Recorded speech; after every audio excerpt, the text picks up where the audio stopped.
Welcome back. Boo. Boo? I was trying to scare them. Oh. So. Did it work? I thought Farron was booing us. Or booing you. I hope she wasn't booing you.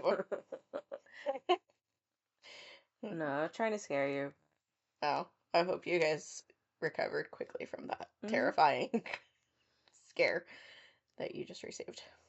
Guys, it's Valentine's Day. Sure is. Because we're, late. It's Love Day. So love us. You can't be mad at us on Valentine's Day. Because it's a day of love. It's the day of love, so.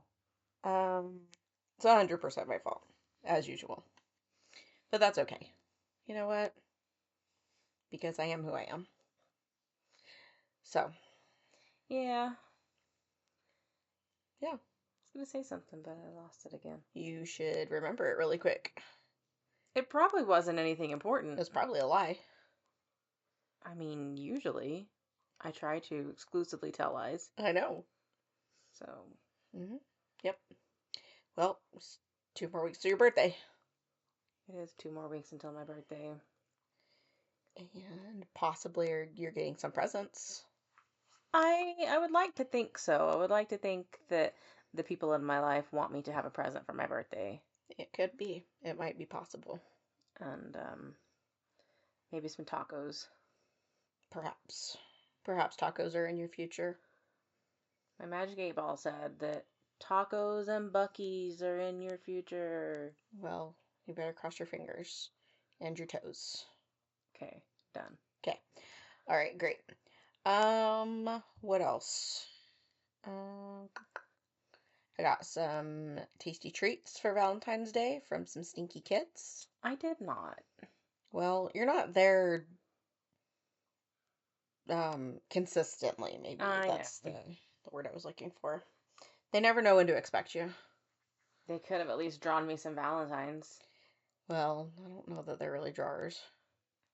They draw all the time. It's just usually things that are inappropriate. That's true. They draw rocket ships. And people that I will not name. Yes. They do. They like to draw fascists. Well, I guess that's all. You know what I was just thinking? Tell me. That whatever image popped into their heads when you said that they like to draw fascists tells a lot about how they feel about the person that they're thinking about. Yeah. All right. Everybody, leave us a comment and tell us who you thought of when I said that the students are drawing fascists. What was your gut reaction? Tell us your gut reaction, please. We're dying to know. Okay. Anyway. Okay. Well, I have a Valentine's Day story for you. Sweet. I love a love story. Well, our love is our love. Our love? Our love. Our sisterly love. Our show is full of love. Full of love. And light and happiness and hope. Yes. Rainbows and kittens and unicorns. Maybe not kittens. No, kittens are not love and light and hope. No. Kittens aren't what they're cracked up to be. Sure aren't. Unless you have the Illuminati. You're so weird. Just messing around. But, I don't look at that and think, oh, look at the Illuminati eye. Take a picture and we'll ask them. I didn't bring... Oh, I have a device in my hand. Yeah. Sorry, I forgot that my iPad has a camera on it. I was born in the 1900s. Hold on, I gotta get good. Okay. It's Bill. Yes, Bill Cipher. You're so weird. And my brain thought it looked like a planchette. I mean, vaguely, but it's a triangle with an eye in the middle of it, so. Alright, well, we'll post that, and then you can look at it, and then you can tell us who you think is a fascist. Nothing but fun on our channel. It's full of love and light and happiness and hope. And not kittens. Well, it is full of kittens, but not when we're listing off kittens joy. Are adorable when you have 1 kitten, max 2. Well, because they play with each other, and it's really cute when they play with each other. And when they're healthy and, those Yeah. things. But we are often surrounded by kittens that are not healthy. No. And so it's kind of put a damper on kittens. Sure has. Okay, So well, let's talk about a love story. now that we really brought it down. Hey, we gotta have balance. We were really silly there for a minute. And then we had to So silly. bring it back down to Okay. earth. Well, here we go. I bring you the story of Sally and Ray McNeil. Told you it was a love story. Do you recognize these names? Not off the top of my head. All right, great. Okay, well, let's start with Sally. Okay. Sally was born Sally Marie Dempsey. Marie. All these Maries in the world. We're wacky gals. You really are. On September 30th, 1960, in Allentown, Pennsylvania. And her home was not very happy while she was growing up. Her father, Richard, was an alcoholic who frequently abused her mother. She even said that her father had kicked her mother in the stomach while she was pregnant with Sally. So, sounds like a stand-up guy. Mm-hmm. Her mom divorced this man and took the two children, Sally and her brother, when Sally was still a toddler. And Sally's mom remarried when Sally was 3, and she and her husband had 2 daughters together. However, Sally remembers feeling like she didn't really belong in her mom's new family. Her stepfather very clearly favored his 2 biological children, would buy them new clothes and toys and things, and Sally and her brother were just kind of there and made to feel unwelcome, which I think we can kind of relate to a little bit. Yeah, so Sally took whatever feelings of inadequacies she had at home and channeled all of her energy into sports. And I watched a Netflix docuseries about this story, and she talks about how Title IX was her best friend because this is a civil rights law that prohibits sex-based discrimination in schools and school activities, including athletics. Mm-hmm. So even though her school didn't have like a cross-country team for girls, Sally joined the boys' team. Yeah. And she ended up being the only state qualifier out of this team full of boys. Nice. She was a highly skilled diver who probably could have even qualified for the Olympics, but those things take money that Sally didn't have. You have to pay for trainers and all of these things. So Sally enrolled in East Stroudsburg University in Pennsylvania with the hopes of becoming a gym teacher. And she worked her way through college, but she ran out of money her senior year, and her parents refused to help her pay for her final semester. So she had to drop out of college right before she graduated, which is just, I can't, that had to have been so frustrating. Yeah. She joined the Marines. And while she was in the Marines in 1982, Sally began dating a man named Tony Loudon. She became pregnant and the couple married. And when Sally gave birth to their daughter Shantina, Sally says that Tony didn't believe that the baby was his because he's black, and Shantina was born with blonde hair and blue eyes. However, when their second baby, John, came along, he was also born with light features. And so, for context, Sally is white with blonde hair and blue eyes. Tony was black. But when you see these kids, you can clearly tell that they're half black. Yeah. They have like very like curly hair, but it's blonde. Mm-hmm. And their skin tone is, like darker than a white kid. Mm-hmm. But they're not like black. Yeah. But they have light eyes. That's not a new concept. But this isn't surprising behavior because Tony wasn't a very nice guy. Once Sally had married him, Tony became abusive. Neighbors on the military base where they lived would hear altercations. Military police were called multiple times. Eventually, Sally received transfer orders and was being relocated to Camp Pendleton in California. And since she was moving across the country, she made the decision to file for divorce, and she took the kids with her to California. There was a custody battle, but Sally eventually won custody of the children, and the divorce was finalized in 1987.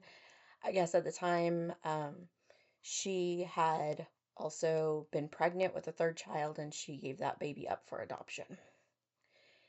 Sally was happy to have a fresh start with her kids in a brand new place. And for those of you who are like me and have no idea where military bases are, yeah, Camp Pendleton is located between San Diego and Los Angeles. So it's very SoCal. Yeah. Now, I want you to picture in your head your idea of SoCal in the late 80s, early 90s. Okay. What do you see?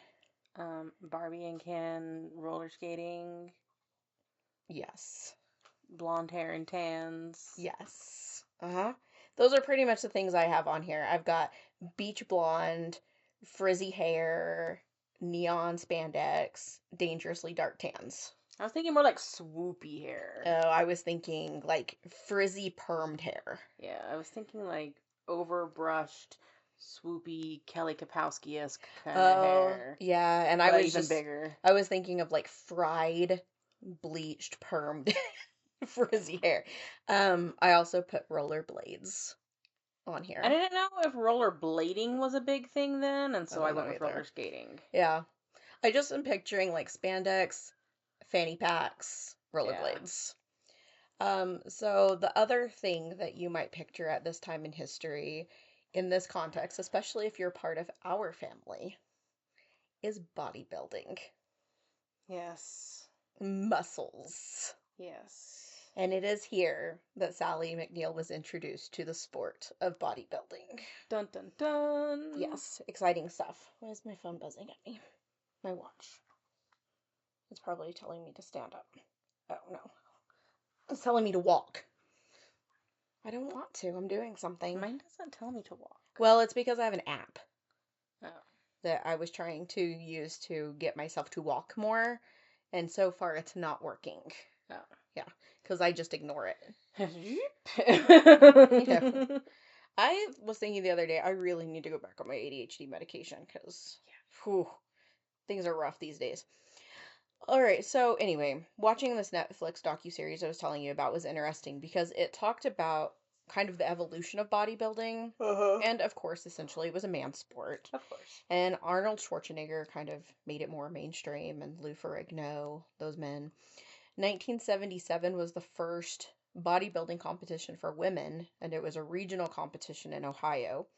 According to an article in Muscle and Fitness that was called The Evolution of Female Bodybuilding, it says that at one point they had to wear high heels and weren't allowed to do muscle poses.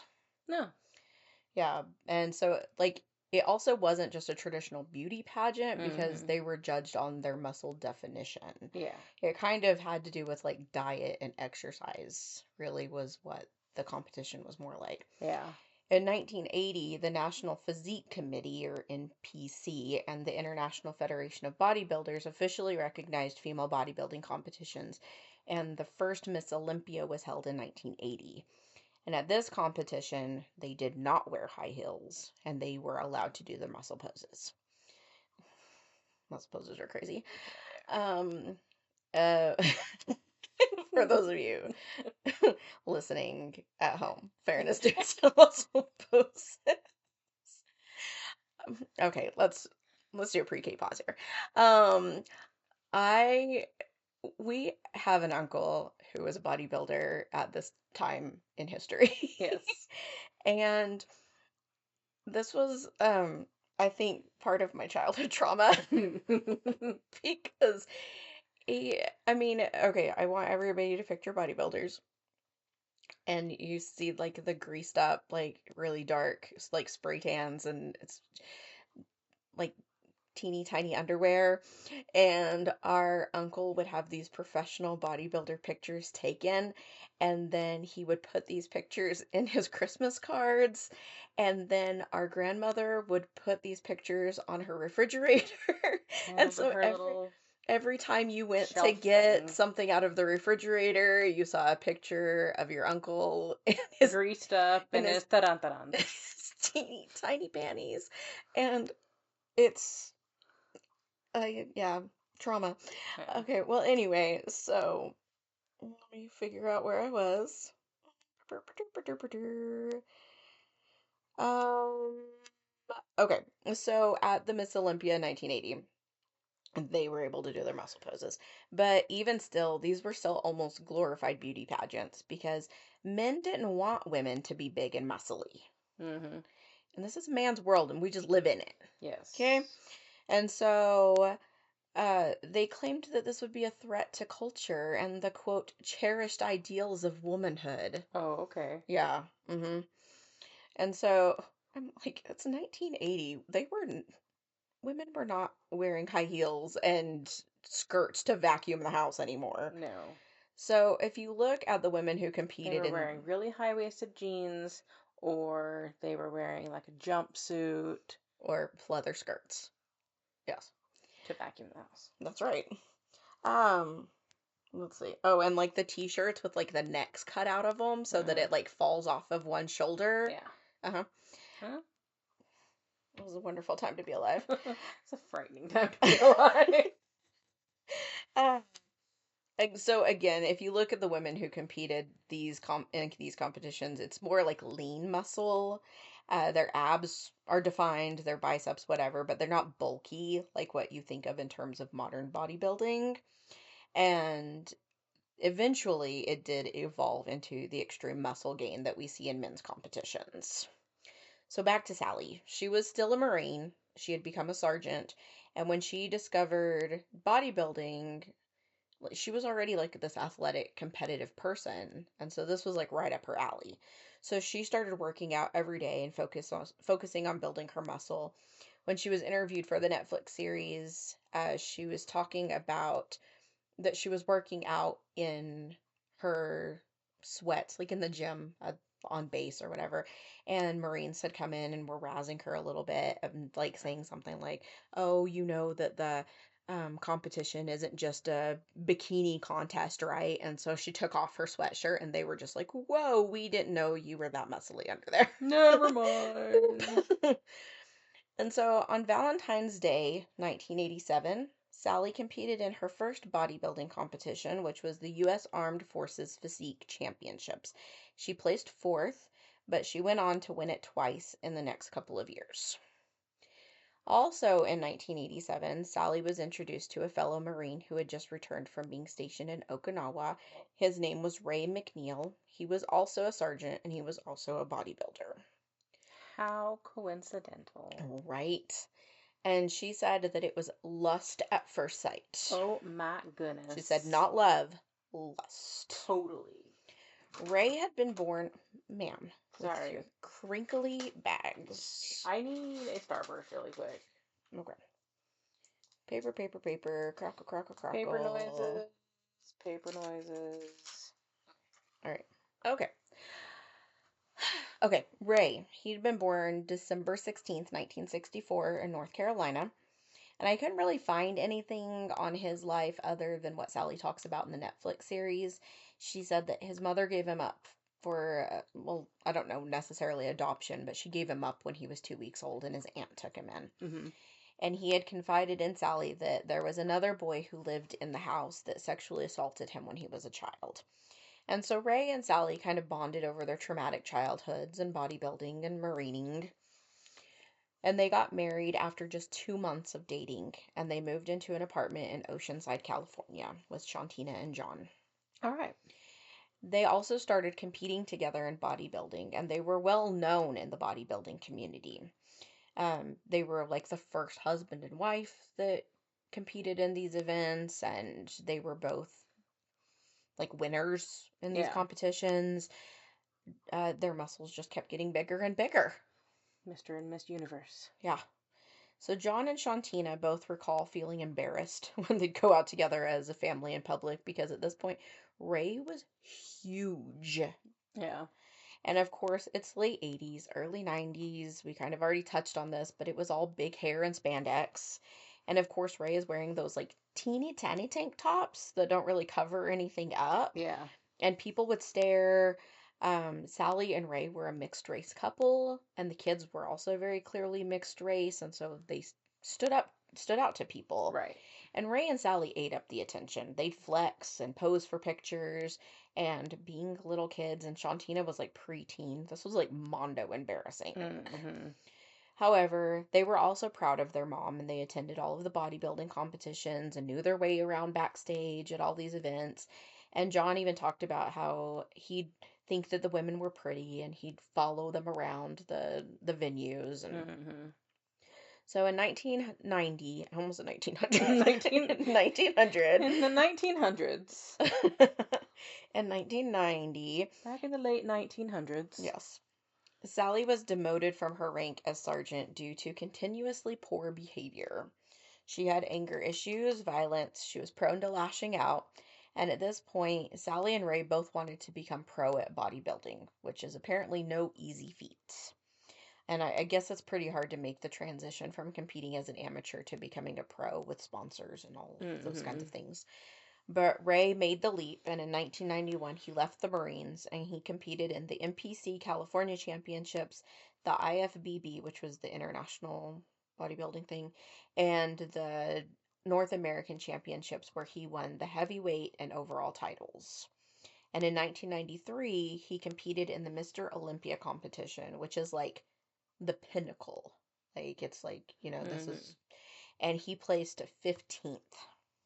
He apparently didn't have very defined calves. Oh, dang it. I know. The man who was interviewed for the Netflix thing, I think he was like a bodybuilder commentator or something in the 80s or in the 90s, and he was like, his calves were not good at all. Embarrassing. Exactly. I was like, I can't believe he even tried doing with those little baby calves. He clearly did not have our Nana. No. So, in 1993, Sally was prohibited from re-enlisting in the Marines due to her behavior record. And apparently, bodybuilding does not pay the bills. In case What? you did not know. I know, this is probably why our uncle continued to be a school teacher. Yes. Can you even imagine being his students? Like, as a high school teacher, I think he was a middle school teacher. Like, Mm-hmm. I cannot even imagine my teacher being a bodybuilder. Like, it would be insane. That would be a wild time. The kids in welding can't even, um, like, control themselves when their teacher doesn't wear his hat. I know. Yeah, They're like, "Where's your hat?" yeah. And Like, they lose it. it's gotta be also really hard to, because this is the 90s, so teachers were still like dressing up for Mm-hmm. school. It probably is hard to find like button down shirts to fit your bodybuilder physique. Right? I just crazy. I mean, when we saw him, it was never he was never dressed up. It was No. like t-shirts and shorts and stuff because like Mm-hmm. we only saw him when he was visiting grandma. So, I don't know. I'm so curious now. Anybody have any pictures? Right. I need to go find whatever school he worked at and find the Yearbook? yearbook so that I can see pictures. Yes. Okay, so Sally's angry and couldn't be in the Marines. Okay, so John recalls that his mom had to like dumpster dive for cans that they could take and cash in. She was having to buy massive amounts of food to feed Ray while he was bulking up. In footage from one of the competitions, they said he ate like 150 eggs per day. That's just wasteful. Isn't that insane? Imagine being a bodybuilder during the egg crisis last year, Right? When it was like $8 a dozen. right? Oh my God, I can't even imagine. Um, Sally said he would eat 5 steaks at a time. Like, how do you not get fat? I mean, I guess it's all the working out, but Well, still. yes. Um, yeah, it's crazy. But Ray had also discovered, say it with me, Steroids. steroids. Yeah. And so then Sally decided she also needed some too because she was jealous of Ray's gains. Mm-hmm. And so they also needed to feed their steroid habit, both literally and figuratively, because I think, doesn't steroids make you hungry? Oh, yeah. Yeah. I had to take them once for like when I hurt my foot or something. I had to take short, yeah, but I didn't, one, they're disgusting. Yeah, they are. But two, I hate how like you have to take like 4 the first day and then you have to take 3 the next day. And like they has like the schedule and Mm-hmm. I'm terrible at schedules and so it was Oh, yeah. terrible. Um so Ray really isn't working because he's basically like eat sleep lifting at this Mm-hmm. point. I guess he was bouncing at a bar or a nightclub or something sometimes because even though the documentary says that he doesn't have a job, Shantina tells a story about how one night Ray came home covered in blood and she asked him what happened, and he told her that some bad guys were causing trouble while he was bouncing and he had to defend himself and he ended up blinding some guy. His friend, who had been working with him at the time, backed the story up and said that by the time he got up to where the commotion was happening, people were yelling at Ray to get off the guy because he was going to kill him, and Mm-hmm. that Ray had his thumbs in the guy's eye sockets, and the dude was bleeding from his eyes, and he did indeed end up blind. That's disgusting. Yeah. The friend says that Ray wasn't arrested because the cops knew them, which seems like a terrible Okay, reason to you not get arrested. poke someone's eyes out, but Yeah. And it seemed like excessive force. You know what I mean? Like, that's not just self-defense, I don't think. yeah. Like, I know that, like, as a woman, we They learn tell that you to one of go the for the things is to go for the eyeballs. eyes, but I mean, it's not like sit there and, like, sit on the guy as a bodybuilder and, like, punch his eyes out. Yeah. So what I'm gathering from this is that he didn't really have a steady income, Mm-hmm. and so it's kind of up to Sally to earn the bacon. And at this time, it was pretty common for women bodybuilders to compete in strong man or I guess maybe strong woman competitions. And while Sally was doing one of these, this man approached her asking her to be in his wrestling videos. Okay. So let me tell you about these videos. Mud wrestling? No, I didn't see mud wrestling, but I didn't even think about that. Because that's also what I think of. Yeah, I can see that. So, first of all, the man made these videos, who made these videos, had apparently been married to a bodybuilder. He was interviewed in this documentary and he claims that he told his wife something like, "Okay, so you have these giant muscles, what can you do with them?" Mm-hmm. And he used to coach wrestling, so he taught her some wrestling moves. And he started making these low budget movies where a woman would wrestle just a regular dude and they had storylines and it was all choreographed. And like in my brain, I'm just like, this is like wrestling porn, Yeah. but without the sex. Yeah. I guess it's a fetish, I just was like gonna any other say it's a thing. fetish, Yeah. so And the women always overpowered the men because that was like the whole theme. And again, it was all acting, like really bad acting. like actual wrestling. Oh my gosh, it was like I just saw the clips that were on the docuseries, but oh my god, it was so bad. Yeah. Um I think that Sally said she was making like $50 an hour, which in the 90s and especially the early 90s, that was good money. Mm-hmm. I plugged it into the inflation calculator and that's like making $114 an hour now. Nice. So when she was interviewed for the documentary, she said that then she was like, I'm letting these men exploit me when I could be exploiting myself and keeping the money. Mm-hmm. And so she started her own uh, production company that she called Top Secret Productions, and she made her own movies. She made one where she was wrestling this guy in the snow. She had one where she was being a Marine and wrestling an officer who was hassling her. And in her videos, she would say, like, hey, if you want to wrestle me, call this number that you'll see at the end of the video. And so she started doing private wrestling sessions all over the country. Mm-hmm. And she would meet these guys in their houses or hotels, apartments, whatever, and she was charging them $300. And the Netflix docuseries called it muscle prostitution. Yeah. She started calling this persona Killer Sally. And I mean, it's just a wrestling name, right? Mm-hmm. Like, The Rock Yeah. or whatever. And I guess in this muscle worship, muscle fetish, whatever we want to call it, world, people in the bodybuilding community would call these men schmoes. And Sally, though, in this docu-series when she was being interviewed, said that she would never call them that and degrade them in any way because they were providing her livelihood and she respected them for it. Mm-hmm.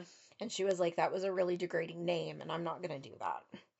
And they come back later in the story for her in a major way. So Shantina remembers hating her mom doing this. She thought it was embarrassing and gross. She said that the guys were creeps. But Sally was making a ton of money, and so she wasn't going to stop. Plus, she's got to put steroids and eggs on the table. Mm-hmm. So, from the outside, they looked like a pretty successful, happy family. Their home videos show them on family outings being silly, or Ray and Sally flexing in their skimpies at home. I just, I can't imagine living in a house with a bodybuilder dad walking around in those teeny chonies. I would just die. Oh my God. I can't, it kills me even just to think Oh, about I it. know. The kids even would get up on stage when their parents would win and flex along with them. And Ray seemed like he was a budding star in the bodybuilding world. Sally had this really successful wrestling gig. So, however, like you've been told your whole life not to judge a book by its cover. Mm-hmm. And so that's kind of what we're seeing here because Sally said that Ray punched her for the first time on day 3 of their marriage. And that that's when she should have left. Yeah. One time he broke her nose in front of the children. He would often choke her. Did that in front of the kids too. The friend that I mentioned earlier that was like the bouncer with him, Mm-hmm. he described Ray as kind and gentle, but had a short fuse. Oh, okay. Okay. And he wasn't just beating Sally up, he was also hitting the kids. John told a story about how in school they had a smiley face pin on their shirts, but when they got in trouble, the teacher would turn the pin upside down. And he came home from school one day, and Ray asked him why a smiley face pin was upside down, and John told him he got in trouble for talking. So Ray went to the bedroom and got the belt and told him that since he was a big boy now, he was going to start getting hit with the belt instead of with Ray's hand. Cool. And John really seemed to hate this man. He said that he was like the devil. John said that Ray would put him and Shantina in a room and beat one of them with the belt while the other one watched, and that it was torture, like both Yeah. watching your sister or your brother getting beat, but also knowing that you were next. Or just being the one being beaten. Yeah, Like... yeah, that like it was like the whole thing was bad. There's even, I didn't write it in my notes, but there was footage, like home footage of them from Christmas morning where Shantina had got Ray like a pin that said dad Mm-hmm. because they had started calling him dad because Right. he was the only dad they knew. Um, and Ray gets up and like puts it on his on his shirt, and he's like, "This gives me the authority to get the belt whenever I need to because I'm dad." And I'm just like, why is that the first place your brain Right. goes to when you think of being dad? Like that is a stupid like first thought. Like I would have been happy that like these kids like loved me enough to think of me as their dad. Yeah. I don't know, it was really stupid. So like I said a minute ago, Ray had allegedly started beating Sally right after they got married, and she said it got worse when he discovered steroids. I'm sure. Yep. I mean, roid rage got its name for a reason.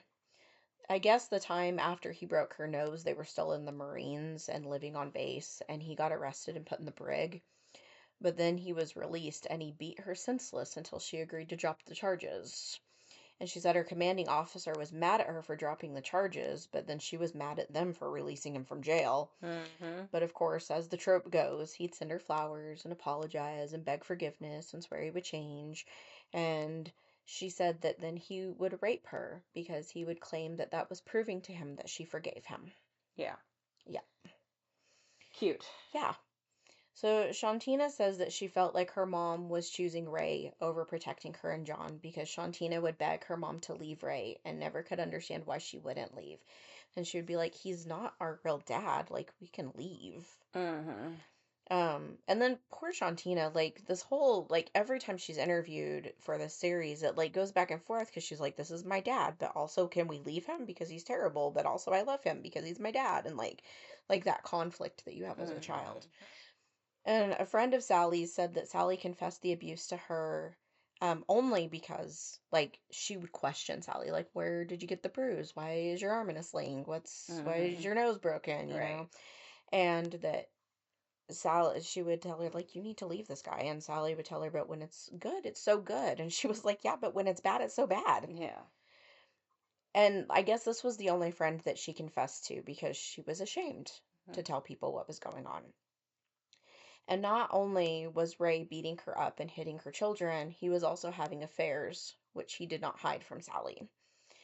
However, Sally recalled hearing a news story about a bodybuilder who had strangled his wife to death, and that seemed to be the wake-up call that Sally needed to get out of the relationship. And in the past, she kind of had fleeting thoughts like, why do you have to choke me? You're gonna kill me. Because that was like what he like went to whenever he was mad at her, he would choke Mm. her. But this time she was like, no, he's really gonna kill me. And as big as he was, even as big as she was, it wouldn't take very much for him to kill her. Right. So she decided that she was going to take the kids and run away back to Pennsylvania. And she told John to pack and be ready at a moment's notice to leave. And in his Netflix interview, he said, we were so close to escaping, which is terrible. Yeah. So, February 14th, 1995. This story is full of Valentine's Day, by the way. Her first bodybuilding competition, this thing that I'm about to tell you. This love story. This really, really love story. So, on February 14th, 1995, Sally said she was waiting around for Ray to get home, and it was getting late, like almost 10 p.m., and she thought maybe he had gone down the street to a bar that he frequented. So she put on her makeup and was planning on going to find him so that she could spend the holiday with her husband. However, Ray got home before she could leave and asked her where she was going because she was made up, and she said she had been going to find him. They got into an argument, and Sally accused him of being off with his girlfriend, which, spoiler alert, he was, and Ray started choking her. She said she managed to get away from him and ran to the bedroom where the couple kept a sawed-off shotgun, which she had also used as a prop for her wrestling films. She claims that she grabbed 2 shells and ran back into the living room. She shot Ray in the abdomen, which destroyed his liver. She said that he started coming after her again. He was like roided up and like he was like charging at her. And so she loaded the second round and she shot him again, this time in the face. This shot shattered his upper jaw, blasted off his lower jaw, and shredded his tongue.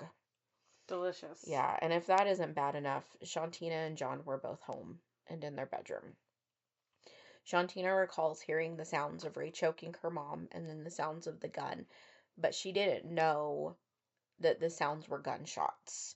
So she ran out into the living room with a baseball bat because she thought that Ray was probably knocking her mom around, like into the furniture and stuff.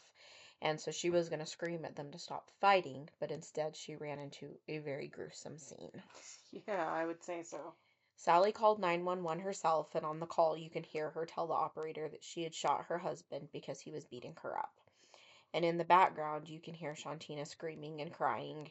And when the police and paramedics arrived, Ray was still alive. However, I don't know how, because he had been shot twice with a shotgun, once to the face. He was airlifted to, is it La Jolla? Jolla?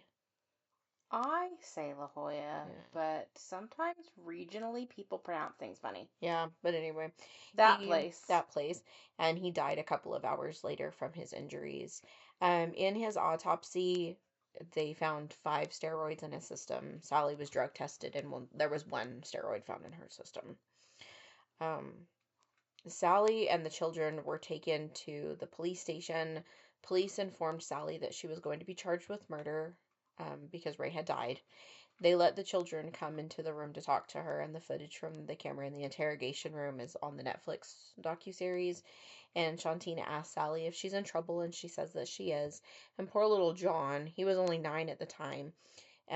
He told Sally that he heard that the police officer say that if it was self-defense, she wouldn't go to prison. And so he's just like, Mom, just explain.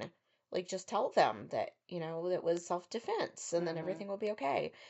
But the kids were taken to a group home, and not long after that, I don't even know how many days they had to stay there, Sally's parents came and picked them up and moved them to Pennsylvania. Sally's bail was set at $100,000, and remember I told you that the schmoes would come back? Well, apparently these guys that Sally used to wrestle with pooled their money and paid her bail. Yeah. So she was released pending her trial. I don't know how many of them, but there was one letter that was posted on the internet where one of these guys had like written in her defense, like for her character or whatever. The prosecutor who was desiring some poignancy or something, requested that the trial begin on February 14th, 1996, 1 year after the killing. Yeah.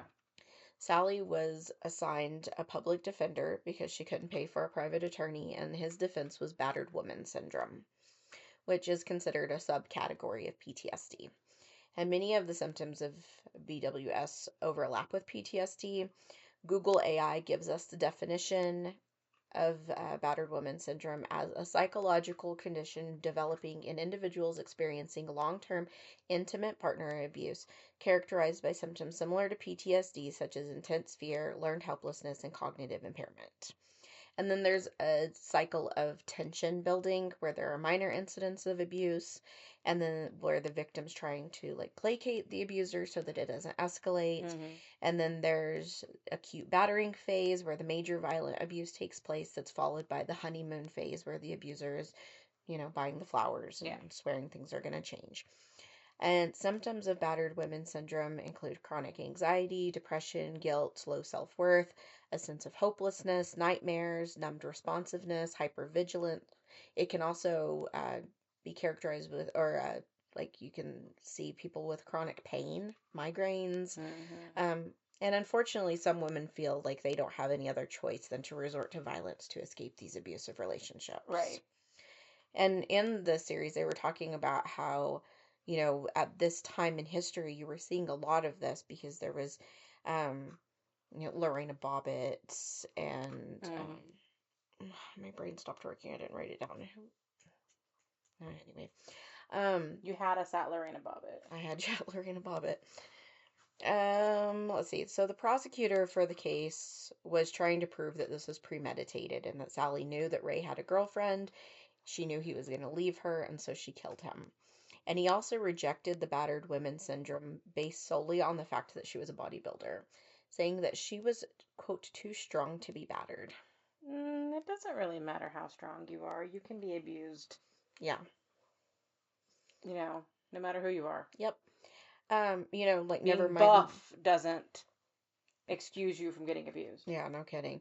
I mean, and also Ray outweighed her by 100 pounds of pure muscle. Well, yeah, that's what I was gonna say. Plus, despite the fact that she's big, he's bigger. Yeah.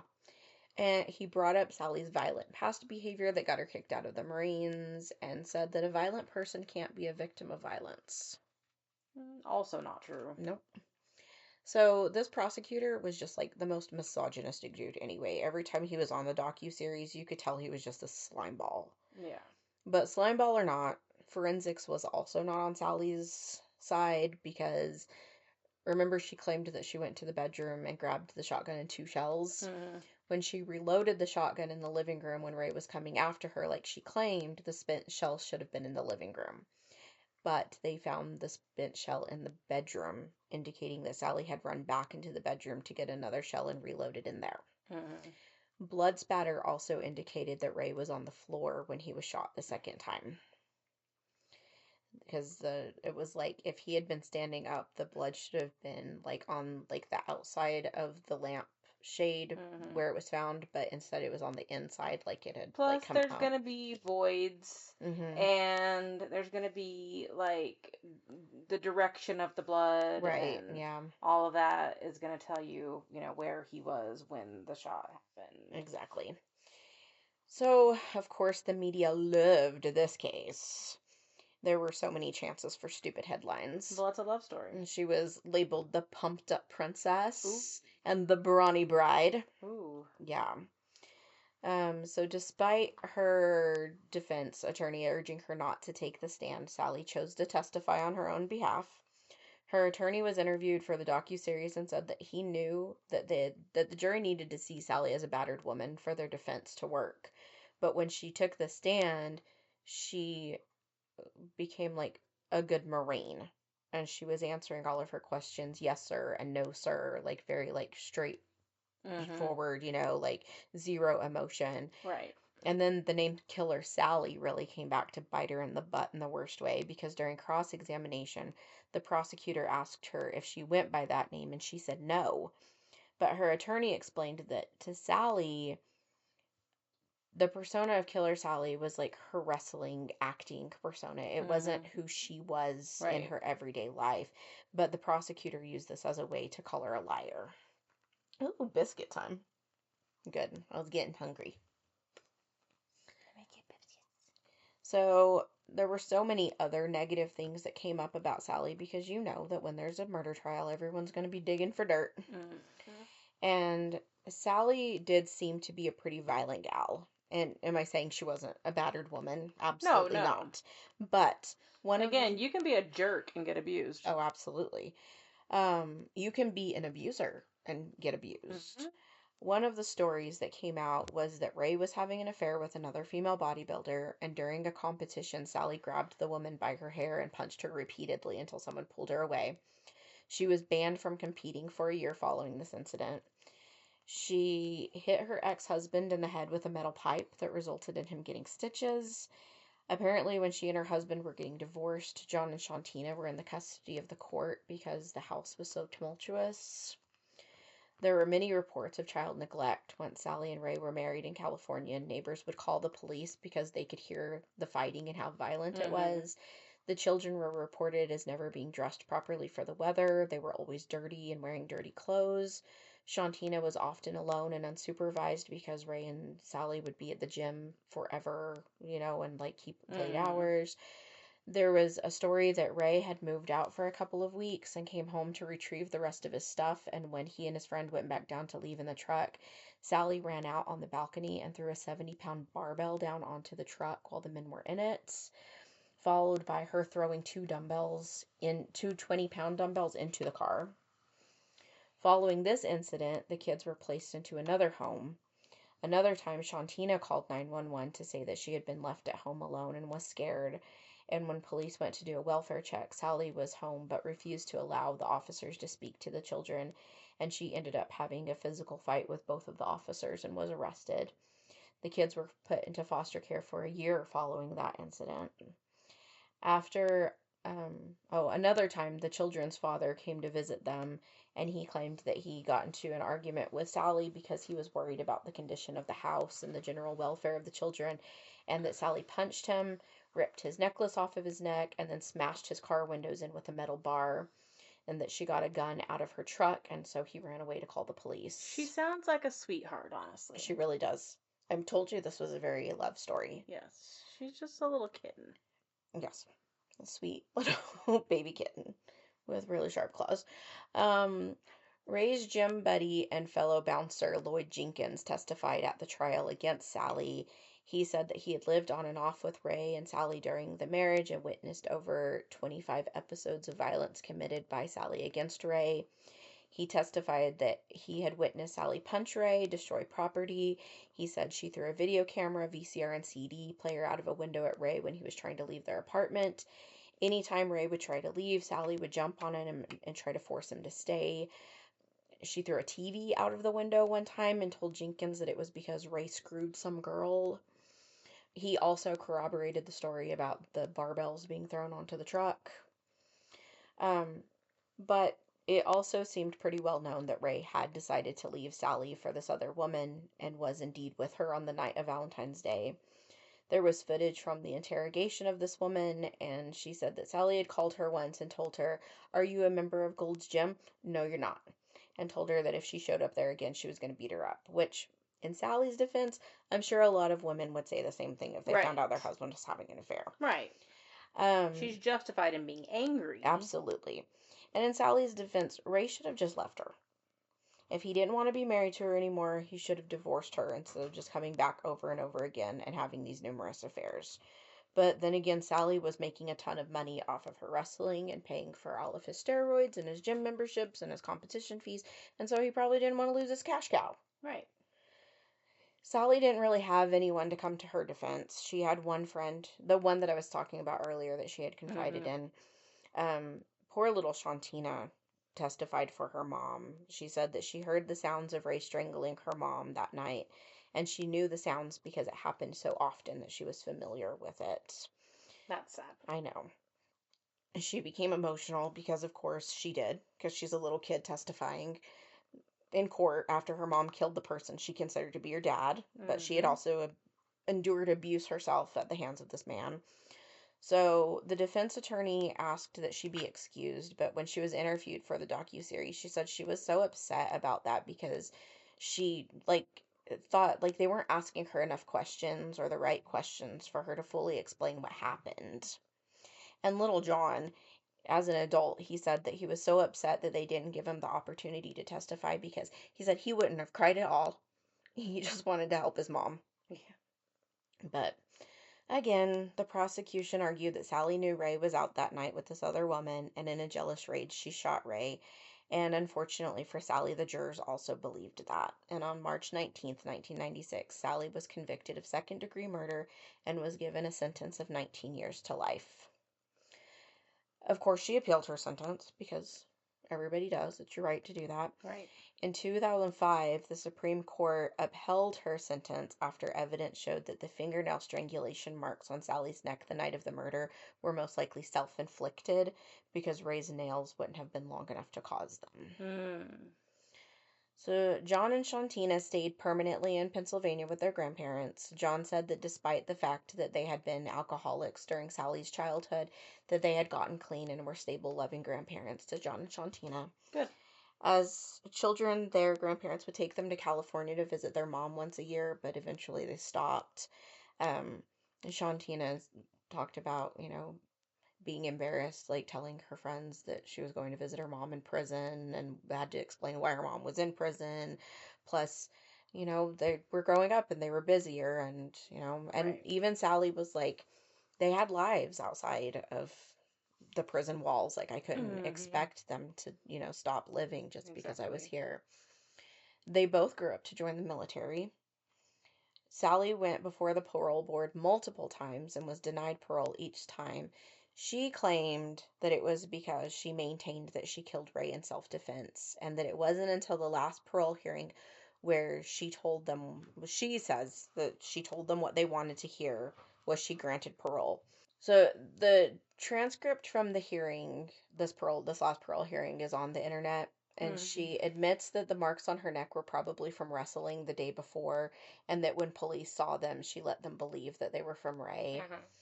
The person questioning her asks, "Today, do you say that the victim abused you at all?" And she responded, "No, the victim did not. The victim did not abuse me that day," and goes on to say that there was no element of self-defense that day. And again, Sally says that none of that is true and that she only told them those things because she felt like they wanted her to express remorse for the killing and to admit that she did it on purpose before they would release her. She maintains to this day that Ray was absolutely abusing her that night and killed him in self-defense. So Sally served 25 years and was released May 29th, 2020. Which is just completely wild. Like, she spent a quarter of a century in prison. And not only was she in prison before cell phones and smartphones and the internet and social media and all of these things, but then she was released in the big fat middle of COVID. Yeah. So when she was released, she lived in a veterans transition center and worked in a warehouse. She received counseling and rehabilitation services. But while she was in this program, she met a man named Norfleet Stewart. That's a name. That is a name. Who is also a veteran and was previously incarcerated, and they got married. I really didn't want it to end there. Yeah. Like, I'm not saying that Norfleet isn't just a perfectly lovely man, because he seemed like he was whenever they showed him on the series. I'm not worried for Norfleet. I don't understand people who just need to be married. Like Dad. Maybe just be by yourself. I mean, I and also understand that she spent a quarter of a century in prison, so she was by herself for 25 years. Right. But I don't know. Marriage just doesn't seem to be for you.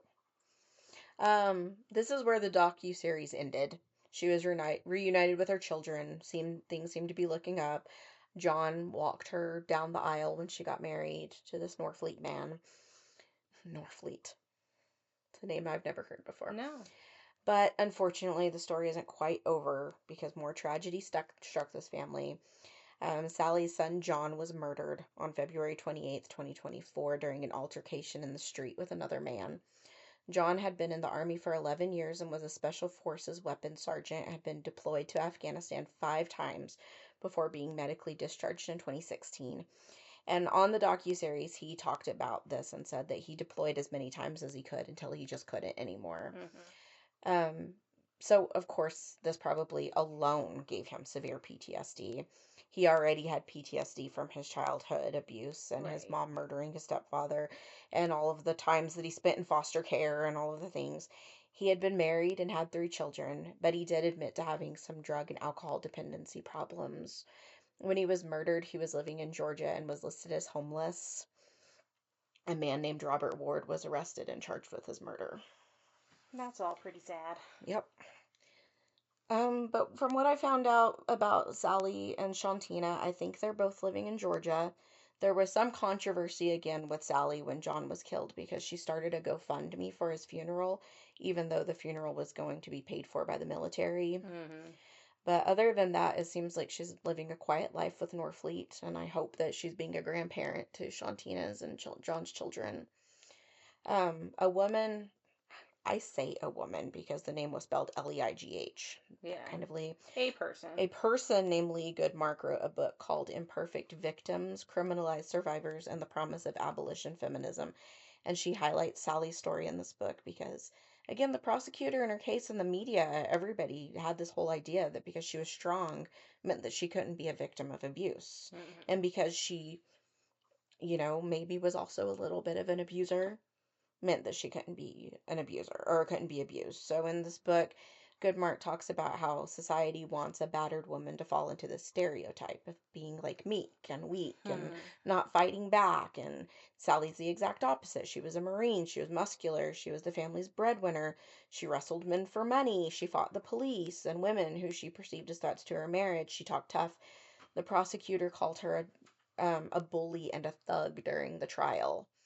But just because she was all of those things doesn't mean she wasn't also abused. No, and a lot of the time abusers abuse other abusers. Yeah. Yeah, it's just, it's a terrible cycle, is really all it is. But Sally maintains that she feared for her life that night. Her husband was much larger than she was, and she and her children maintained that he was physically abusive to all 3 of them. So, if those stories of Ray trying to leave and Sally fighting to make him stay are true, I wish she had just let him go before it escalated because her poor children were forever scarred over that. Right. Ray's friends have criticized the media for being racially biased against him. I thought the Netflix documentary did a good job of doing interviews with his friends as well to kind of hear both sides of the story. But there were times when I was watching it where I felt like his friends were making excuses for his behavior. Right. And I don't know. It's a messy story. And I don't really know how to end it other than saying that it's tragic and I feel really sorry for her kids. But anyway, Valentine's Day. Woo! Happy Valentine's Day. Love and light and hope and happiness. Yeah. Oh, wait, I was going to show you a picture. Because, that.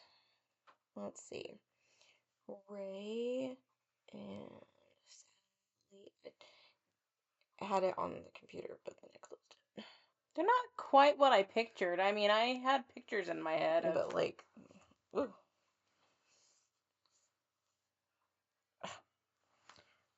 My gosh. Like, this is the, like, thing for her Netflix series. That's one of her videos that she made. Yeah. But, yeah, like, he's pretty big. Yeah. Like, yeah, teeny tiny buddy. I know. Booty. Booty. But, yeah, or, like, this, where he's in competition. But yeah, there's some, like, where, like, you can just see, like, how massive he was getting. Yep. And, like, it's teeny tiny tank top that I was talking about. But yeah. What were you picturing? I mean, I just pictured them differently. I pictured their physiques fairly similar to that, but, yeah. But they're just not the people that I pictured. Yeah. I thought, like, in these pictures, like, his hair reminded me of, like, Rambo. Yeah. Like, because it's kind of like a mullet. Like, for one, I pictured him having a mustache. Oh, okay. Oh, and there's like one where they had been competing together. Mm-hmm. Yeah. Anyway, all bad. All bad. All bad. Okay, well, there you go. We hope you are feeling very lovey-dovey now. And light and just hopeful for the future. Just full of love and light. Yep. It would be really great if you wanted to give us a Valentine gift by subscribing to our stuff and downloading our thingies and sharing our thingies And giving us 5-star ratings on Apple Podcasts and leaving nice words as reviews. Yes. And our social media is at Twisted and Mysterious, and our email is twistedandmysteriousPodcast@gmail.com. Send us a line or two. Send us a line or two. And we're really, really hoping that you guys have some stories of your own. We would love to do a listener's tale eventually. So please, please, please, if you have anything paranormal, mysterious, true crimey, whatever, just send it our way. Yep. Okay. You got any more words? Oh, just the same old, same old. As always, remember that people are gross and don't get murdered. Okay, bye. Bye.